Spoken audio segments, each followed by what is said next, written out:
સુરતના લિંબાયત વિસ્તારમાંથી બહેન સાથે પ્રેમ સંબંધના વહેમમાં યુવકની જાહેરમાં હત્યા કરાઈ.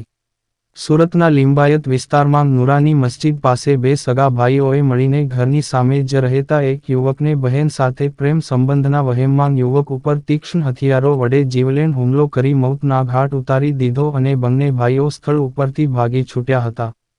ત્યારે લિંબાયત પોલીસે 2 દિવસ બાદ હત્યા કરનાર બંને સગા ભાઈની ધરપકડ કરી કાયદેસરની કાર્યવાહી હાથ ધરી છે.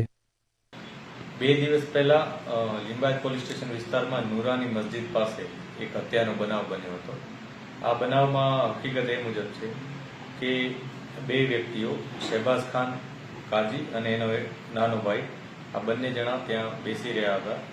ત્યાં એક જોધપુર સ્વીટ કરીને સ્વીટની દુકાન છે, ત્યાં પાળી ઉપર બેસી રહ્યા હતા. આ બંને ઉપર એની પડોશમાં રહેતા 2 છોકરાઓ, એકનું નામ સમીર ઉર્ફે સમીર મરદાનગી અને એકનું નામ આમિર ઉર્ફે આમિર કાલુ છે. આ બંને સગા ભાઈઓ છે. આ બંને જણાએ એમની પોતાની જે સગી બહેન છે એના ઉપર એમની સાથે આ બંને વ્યક્તિઓ જે જોધપુર સ્વીટ નીચે બેસી રહેલા હતા એમનો પ્રેમ સંબંધ છે એવી શંકા રાખી એના ઉપર હુમલો કર્યો હતો. આ હુમલામાં જે છરીથી હુમલો કરવામાં આવ્યો તેમાં શહેબાઝ ખાન પઠાણ ઉર્ફે કાજી એની હત્યા થઈ હતી.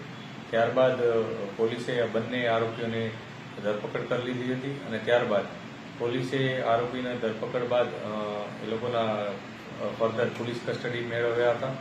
દિન 2ના પોલીસ કસ્ટડી પોલીસને મળી છે અને જે મુદ્દામાલ છે રિકવર કરવાનો, જેમાં ચપ્પુ મુખ્ય છે, એ રિકવર કરવાની પ્રક્રિયા હાલ ચાલુ છે.